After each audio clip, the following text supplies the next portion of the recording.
All right, y'all, this is Our Take. This is Mark, the moderator. Thanks.com, the game is the game always.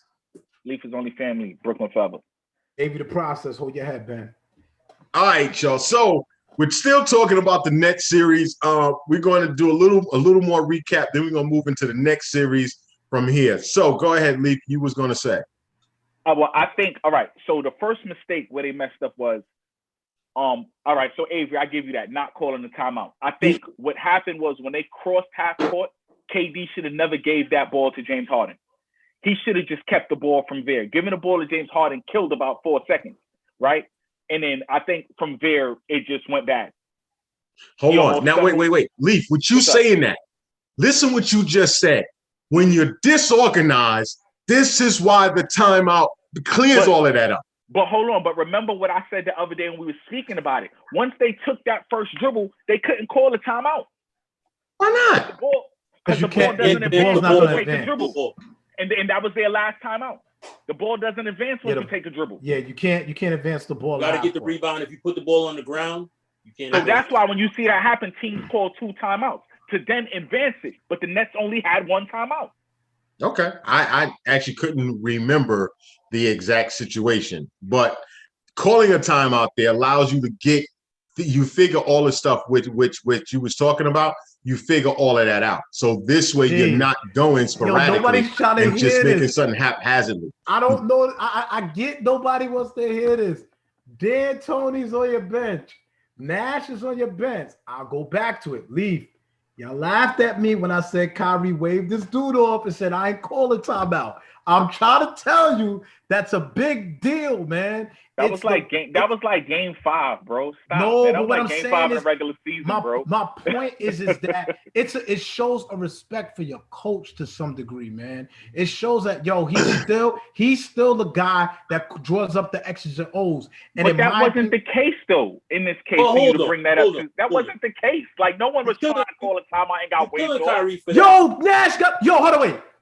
They shot free throws. Am I correct about that? They shot free throws, right? There was free throws being shot. You mean to tell me after that first free throw, Nash, your coach, y'all been on teams, man. Your coach is like, yo, if you get the rebound, timeout. Come on, y'all. Let's not act hold on. And let's not act like dudes don't have brain fart. But let's not act like Chris Webb out here, Leaf. But go ahead. Exactly the point. Let's act like dudes don't have brain farts. Yo, Lee, come on, man. There was no brain fart there. They had their mind made up what they was going to do. Listen to what Avery just said. Your coach is screaming, and I'm saying you act saying like the coach don't had a have brain fart? No, I'm saying you act like everyone don't have brain farts. We seen JR catch an offensive rebound and not go straight up, run it back out the half court. It happens, bro. But Lee, you don't know if it happened there. You don't know if in that situation you don't know. I know, and I said you don't know. Can we be real? 2 free throws is as good as a timeout to a coach. Let's be real about that. That's as good as a timeout. You can set whatever you need to set. Now, maybe Nash said, Joe, they missed the free throw. Maybe he said go. You know what I'm saying? Horrible coaching. Sorry. I'm sorry. This is your season. Yo, hold on. You call it timeout, right? We're going to act like, great players have never waved off a coach before? No, that's not what I'm saying. That's not what I'm saying. Never seen that? No. I'm not saying that I've never seen it, and I would have to recall a time where I have seen it. I'm sure it's happened. But what I'm saying is, Banks, it's game 7. You need the best play possible, not a freestyle and hope that the cards just fall where they fall. No, you need the best play possible. This is your season. You know.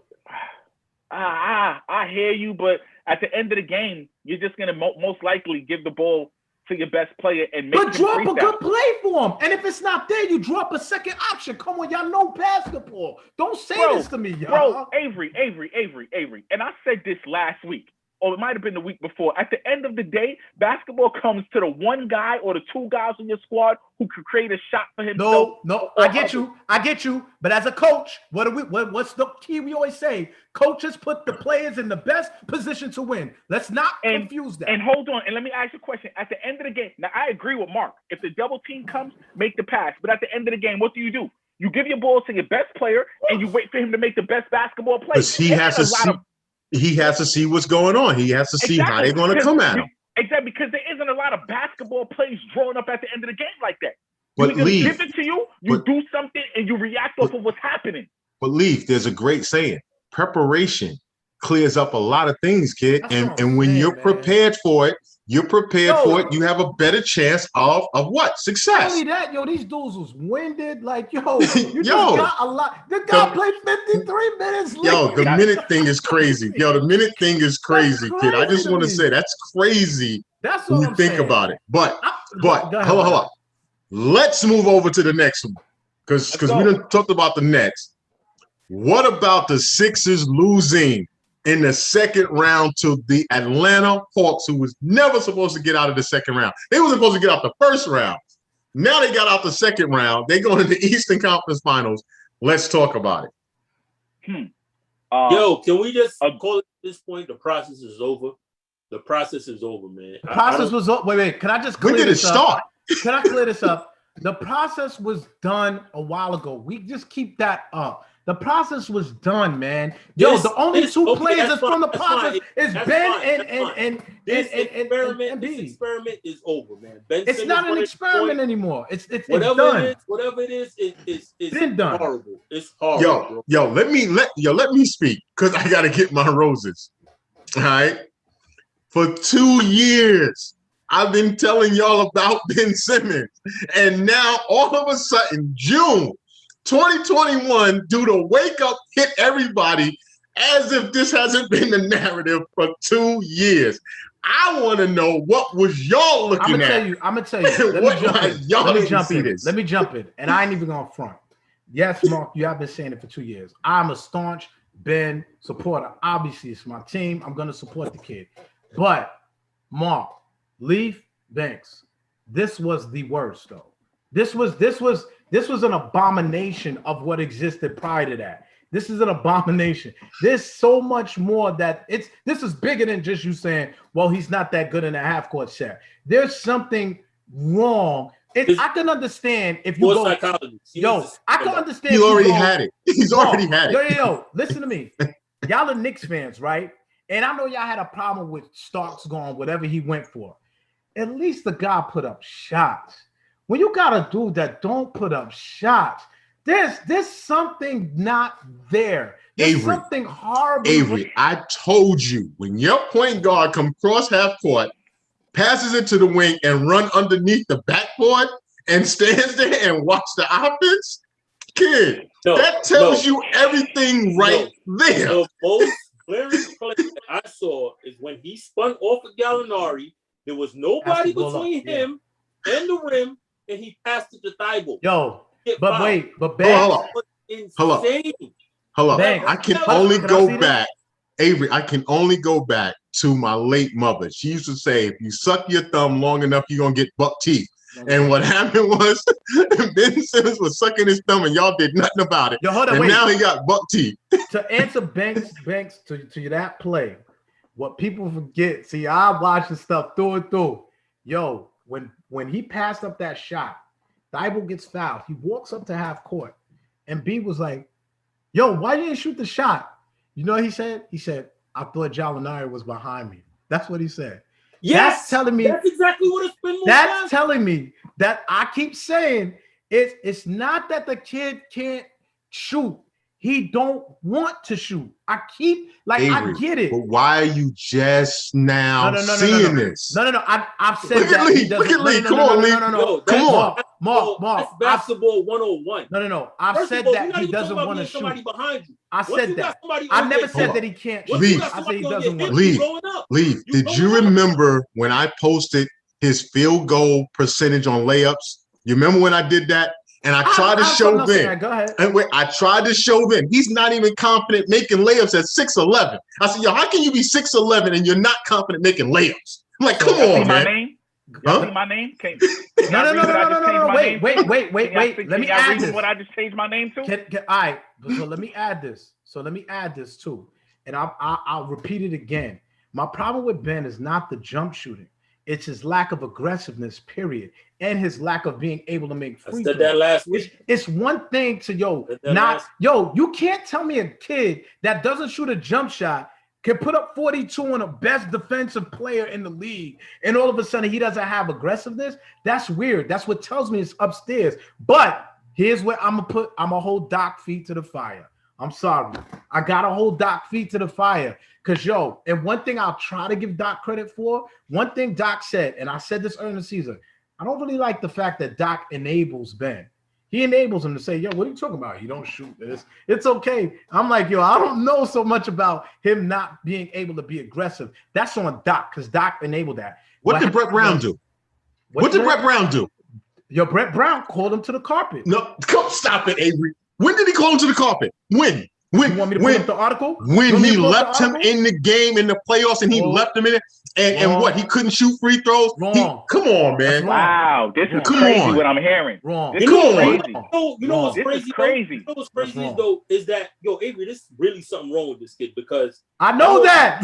It's Markel Fultz 2.0. I know a couple people that have been to Sixers games and seen them warming up, and they say Ben is hitting threes from the corner and stuff like that. He's shooting. Where's Ant? Where's Ant? It's in the game. He won't shoot. He won't. Yo, that Gallinari play was the worst thing I've ever seen. Leave. Go ahead, man. Have at it, Leave. Come on. This is crazy because y'all was just talking about coaching, right? Only Avery mentioned Doc Rivers. So we can sit here and we could drag Ben for not shooting. But guess what? With him not shooting, they was in all those games. But when you're up 26 points one game and up 18 points the next game, mind you, this is the first time in NBA history in the playoffs where a team has blown an 18-point or more lead in back-to-back games. Yeah, and no one is talking about Doc Rivers. No one is talking about being up only 20 points in the beginning of the fourth, and you take all your starters. Stop it. They were up 13 in the beginning of the fourth. Let me correct you. They were up 20 with 3.5 minutes left. Right. Just got to correct you with That's right. But that's right, because Lou Williams caught fire. He took his starters out in the third. Okay.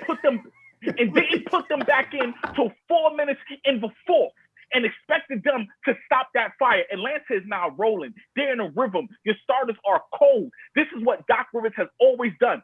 And Avery, do you remember when you hired him, I said Doc Rivers will let you down in the second round of the playoffs. 100%. I said that. And I said, Leaf, let me ask you a question. Hold on. Let me ask you a question, Leaf. So who gets the benefit of winning game 6 on the road? On the road. The Sixers won game 6. Am I right or wrong? In Atlanta. Who gets the credit for winning game 6? That's all I'm asking. I'm just asking the question. The Sixers, I give Doc his credit too. No, what I give it to him as a squad. What he's trying to say is Doc is a bad coach. But listen, I'm trying to have balance, man. I'm sorry. Yo, no one is talking about Doc's bad The Sixers coaching, were bro. 31-9 at the Wells Fargo Center outside of the bubble. They lost 3 games at home. That doesn't happen in the playoffs. That is game 1 is attributed to Doc's stubbornness, not having a solidified defensive plan against Trae Young. He comes out second game, he has Ben on him, and then they win the second game. The third game, hold on. Isn't that an adjustment going from game 1 to the game 2? I'm asking a question. Hold on, it is an adjustment, but Doc's problem with adjustments is I'm just addressing the narrative that no adjustments was made. I'm just addressing it. Please, I'm just bringing up because you hear, I'm not saying us, but you hear Doc made no adjustments. I just want to point out when adjustments are brought up, I just want to point them out. He made no adjustments game 7. I'm sorry, like I gotta call, like I said, the blame gotta be incredible, bro. The terrible adjustment. No adjustments. The adjustment he should have made was on Herter. He should have made a change on Herter for sure. That's an adjustment he should have made. Something. Yeah, I want to say something. Because not too long ago, Mark, you said, a Brett Brown never took Ben out the game when he had him in the playoffs, right? No, I didn't say that. That's not what I said. No, that's not what I said. No, I said he never held him to the fire. He never held his feet to the fire. I'm gonna tell you wrong about that. Okay, I don't remember it. Can I tell you? Go ahead, Mr. Sixer. Brett Brown, and people were mad at Brett Brown, and this is where Brett Brown may have lost the team. Brett Brown said, "Yo, I told Ben he got to put up at least 3-3-pointers a game. He Yes, got to I put them remember up." that. But that wasn't in the I don't care. playoffs. That wasn't in the playoffs. That was early in the season. Yeah, but But that's what starts at. I'm not saying no to that part. But Avery, I said when you come down to I mentioned the playoffs. When he let him rock out in the playoffs, you didn't hear him he never put Ben's feet to the fire during the playoffs and after they lost, after the shot from Kawhi. And the blame, and as I kept saying, everybody want to blame Brett Brown, but you don't want to look at the players. This is why the part of this problem has went on. Right. So we got to come right back. We're We're going to come right back. This is our take, y'all. Peace. Y'all dudes are killing me right now, bro. Doc passes is unbelievable.